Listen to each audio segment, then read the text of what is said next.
uziya da shi zan fara dan abin da nake so in ce a yau ya munanta. Ku dakata ku saurare ni, so nake in na faɗa ku ji shi har ma ku fahimta. Wata rana na gurin sana'ata, sai na ji an kira na an ta wayata. Rangin hakan na ɗan jinkirta, domin na ga babu suna kanta.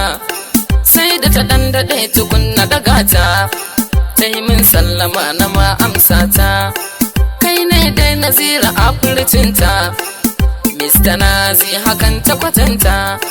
Waka ta bikin mu za ka yi yota, za ka yi min da ni da mai kaunata. Kai lamarin ta kun gaman daidaita, wakar ta bikinsa har na yota. Har ranar bikin ta zo in takaita, muka je gun bikin ina fara'ata. Nai wanka na sako shaddata, sai suka ce da ni in zo in saka ta. Wakar ta bikinsu wanda na yota, sun cashe kwarai ko sun farhanta. Nan naga jama'ar suna kaunata, bayan mun tashi zan tafiya ta.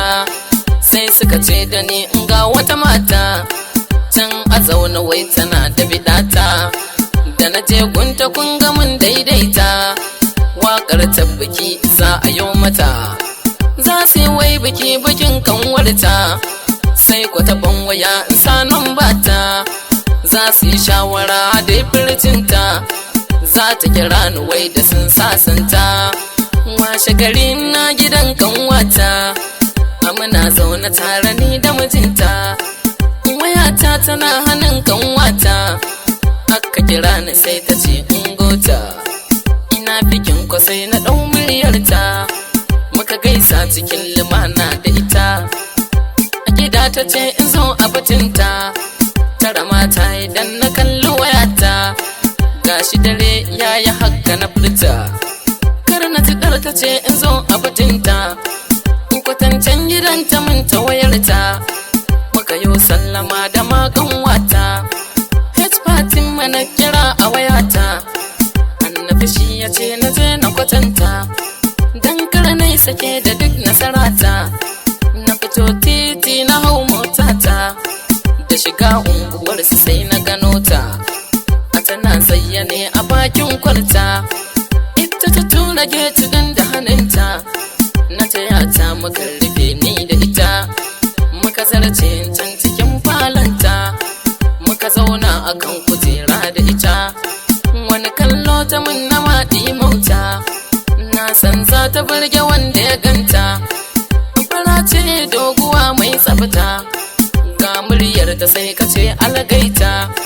Ga hanci a barbatun gashinta, har wani ɗan fari take da idanta. Nan na tsaya kawai ina kallanta, a baya take da shi a jikinta. Da ta cire sai na gane nufinta, ko da na miƙe a take sai na fusata. Dan fata ce na dakata kar na fita, tunda ta ganni zuciya ta dimauta. Burinta ta ji ni bisa jikinta, kai tar da jin dukan zancenta. To ga kayan jikinta sun matse ta, gashi tana ta kan maso da hannunta. Nan na juya kawai za na fita, aiko na ji na kai abin ɗakinta.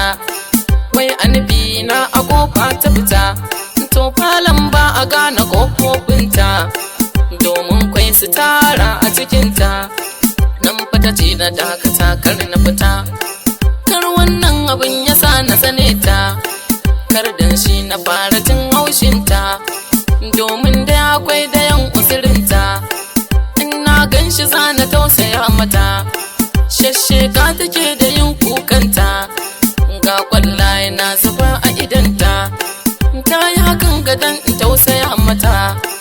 Dan Allah na dakata kar na fita, dan ku ta tuba dinka takalmanta. Kana ta ce na cincire na kafata, ta ce na biyo ta kar na tsorata. Muka wuce sadab ni da ita, muka zarce can cikin ɗakinta. Da shigar da muka yi cikin ɗakinta, sai ku ta zuge labulan windanta. Dan fata ce in zo in leka gata, da na leka abin da na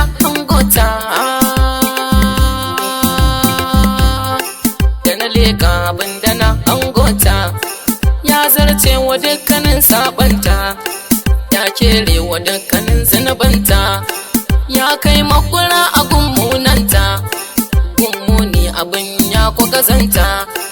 In ka ganshi za ka tausaya mata, mai sauraro anan zan huta, ma'ana zan tsaya anan ku fahimta.